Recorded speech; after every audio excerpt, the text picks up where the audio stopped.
Welcome to Couples Communication and how communication is used in conflict resolution. Today we're going to be talking a little bit about the communication and the conflict resolution. It's by no means exhaustive. It doesn't take the place of a self-help book, and it certainly doesn't take the place of marriage and family therapy. Now, if you're thinking to yourself, oh, my husband really needs to listen to this, or my wife really needs to hear this stuff, think again. Both of you need to hear what is being said. Jesus says you can't pour new wine into an old wineskin, or the old wineskin is going to burst. And it's the same with communication strategies. You can't pour new, healthy communication strategies into old, unhealthy dynamics. It doesn't work. It puts a lot of pressure on the relationship, and you'll realize it just doesn't work. So regardless of where you are in this relationship, both people in the relationship need to be listening to this video or looking at some type of conflict resolution and communication strategies together. Well, I've noticed that when we do communication strategies, we need to start with the basics, the 3 don'ts. Now, these are going to be very familiar with anybody who has been involved in marriage and family therapy. Don't criticize, don't blame, don't stonewall. Criticism, we all know when we've been criticized. We do everything wrong. Blaming, we all know when we've been blamed. It's all our fault. Stonewalling. We all know when we've been stonewalled because that person just walks away and shuts down. What I want to explain about these 3 strategies and why they are so awful is the person who's being criticized and being blamed, it doesn't feel good. We've been, I'm sure each of us have been on both ends of that, either being the criticizing one or the blaming one, or the one that's receiving that blame and criticism. And I want you to know that those are both very proactive. As the person is criticizing and blaming, often that's the one that comes into therapy of, it's her fault, she's criticizing me, it's his fault, he's blaming me. Those ones, the person is reaching out, pursuing. The stonewaller just shuts down. The hurt gets to be too much, the criticism gets to be too much, and the stonewaller just shuts down and says, I don't want to talk about this anymore, I don't want to be angry. What you don't realize, for all of you who stonewall, is that is extremely painful too. Because as the person is trying to pursue and trying to solve whatever problem this is by using words and by moving towards you, you have moved away, you've shut down. And being shut down and being shut out is also extremely painful. Now, we all know when we're in this unhealthy dynamic, because you will notice when it starts, a very, very unpleasant feeling arrives. You start to feel defensive, or you start to feel attacked, and you will look at your other partner who you're talking to, and that person may be changing, maybe feeling more defensive or sensitive. And at that point, you enter into what we call a push, play, walk away conversation. It's happened so many times that you know exactly how the conversation is going to go. You push play, like on a recorder, and you could walk away, and that conversation could literally have itself. You and your partner could change roles. I'll be you and you be me. And we'll see how this conversation goes. And you could play each other's roles because you know what that person's going to say. I'm going to say this, he's going to say that. I'm going to say this, she's going to say that. We all know how it goes, but we have a push, play, walk away conversation. And so what we want to do is, that's a very bad dynamic, and we want to stop that from happening. And how we stop that from happening is to stop. Stop the conversation completely, because you're going into a bad dynamic. So it's up to you to see when you sense criticizing, when you sense blaming, when you sense stonewalling, to stop the conversation. And it's at that point, you can look at your spouse or your partner, you can say, this conversation is going the wrong direction. It's a push-play conversation. It's a bad dynamic. It's going into a dialogue that is not good. Let's stop and assess and see what is going on in this communication and try to turn it so that it becomes a healthy communication. We all know when we're caught in these really bad dynamics, because in order for a bad interaction to happen, somebody has to be feeling something terrible. You're going to be feeling attacked.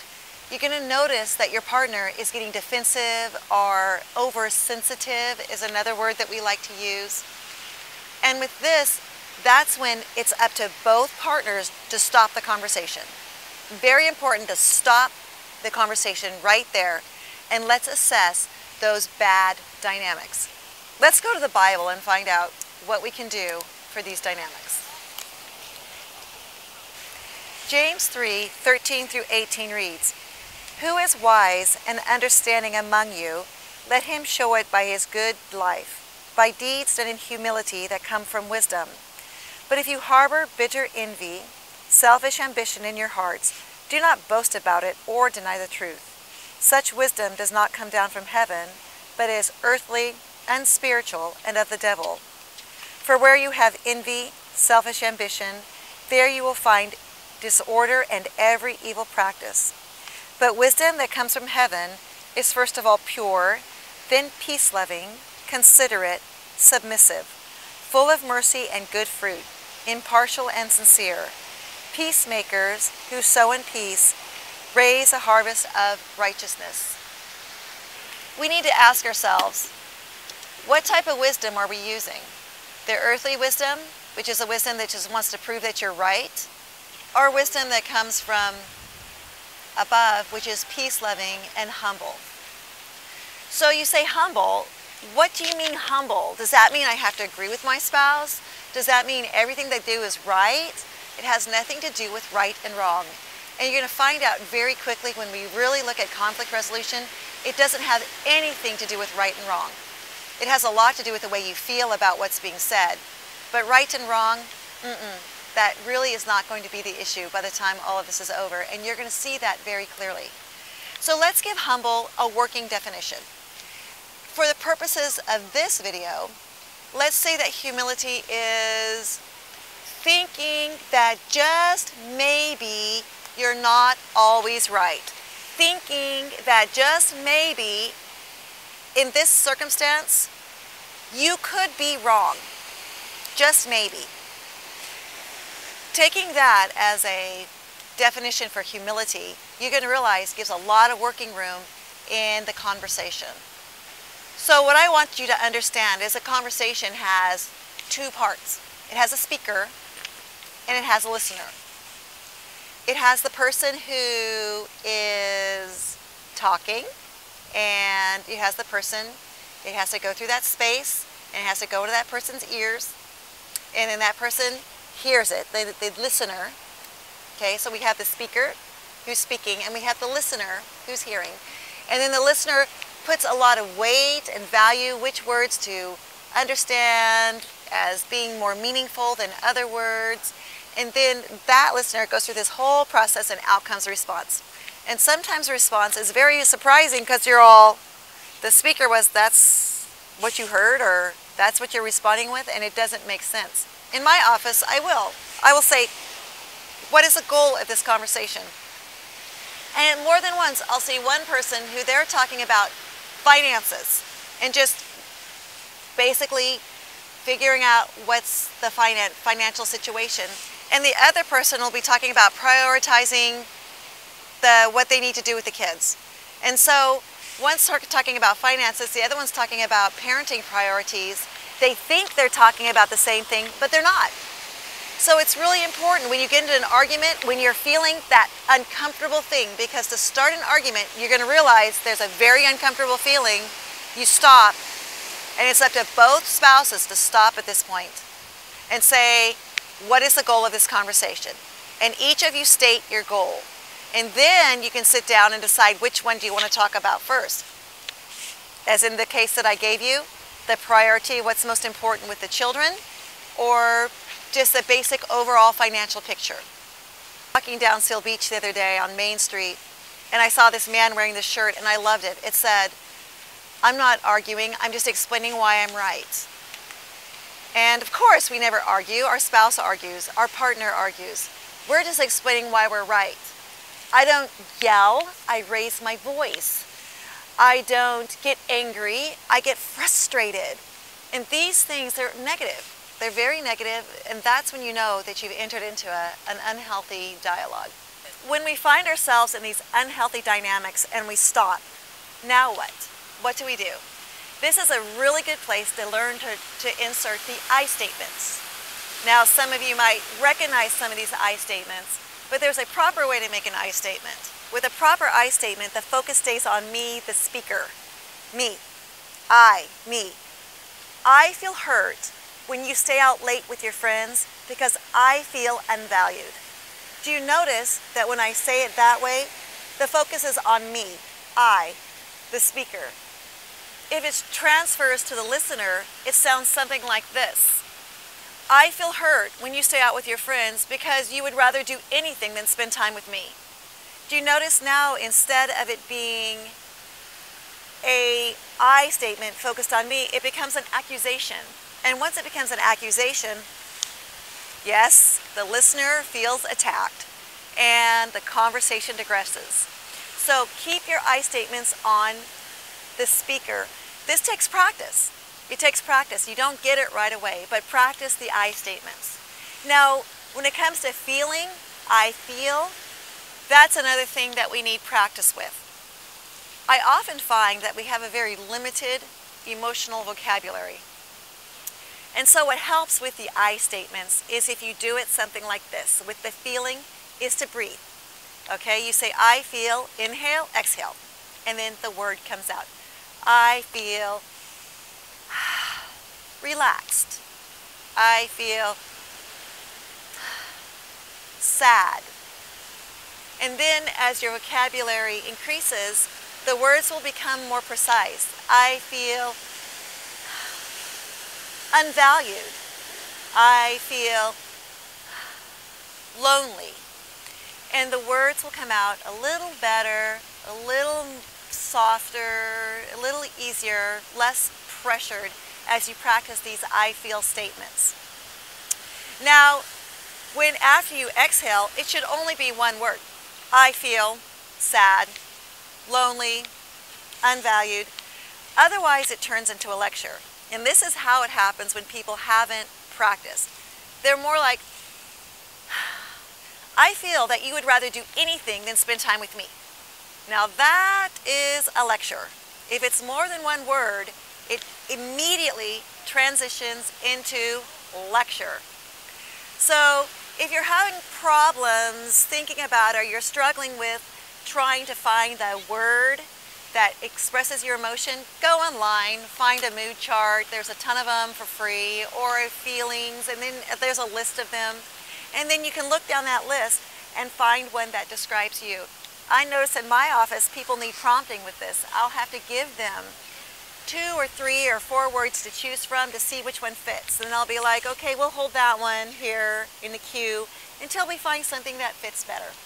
So if you're not able to do this right away, that's okay.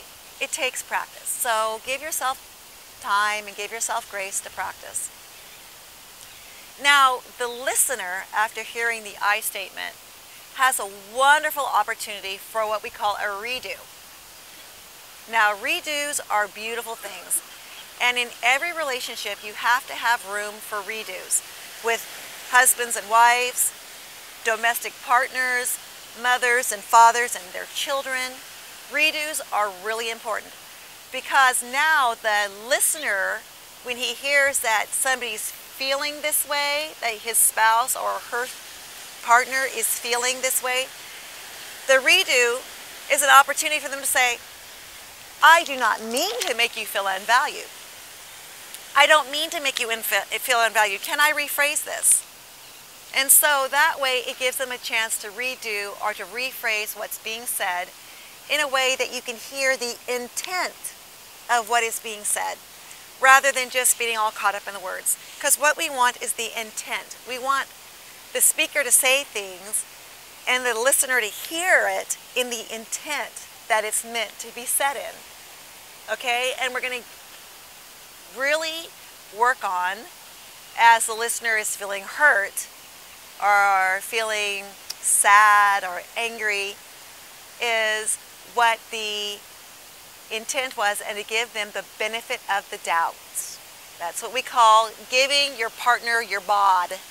benefit of the doubt. And give them your bod. Benefit of the doubt, which means, I'm sure you did not intend to hurt my feelings, so I'm going to let you say that in a different way so I can hear it with the intent that you meant to say that. And so that way the partner has a wonderful opportunity to have that redo and have the benefit of the doubt. And as they have that benefit of the doubt, you're going to give space.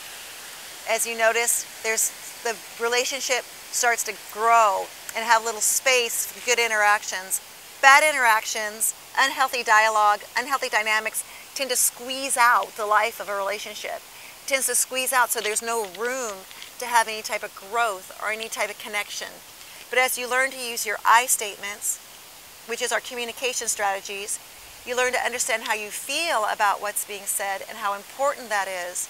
Then it's sort of giving room for those interactions to breathe and to create space, and to create space for grace, create space for grace to grow.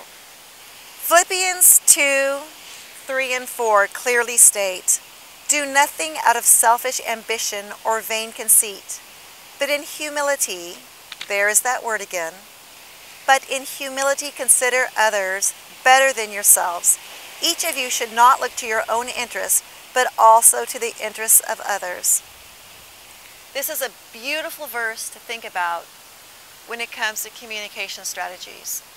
To really consider the person that you're talking to. Because why are you even using words if you're not trying to communicate something? So now that we've looked at these I statements and these feelings, it's very common if you're on the other side and you're saying, "Heather, but all I feel is anger. All I feel is anger." I have good news for you. Most likely, you don't have an anger problem. You have a, "I don't know how to use my anger constructively" problem. And there's a big difference. Anger tells you something's wrong. It's one of our emotions. It's often the first one that comes up that tells us something is wrong. However, anger is not the right emotion to solve the problem. It'll tell you something's wrong, but if you continue to use anger, it's not going to solve the problem. In fact, I can honestly sit here and tell you, anger will never solve a problem. We need to employ other emotions to solve our problems, but anger is not going to do it. The analogy that I like to use for anger and how anger is used in communication is I like to use the analogy of a carpenter.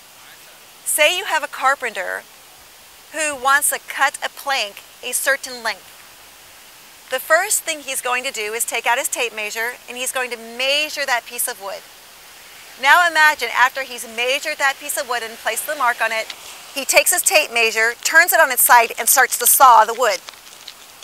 Do you think that carpenter is going to be able to saw through that wood with that tape measure? Probably not. It's not going to work for that. The tape measure that worked so well for measuring the wood is not the tool that you need for cutting the plank.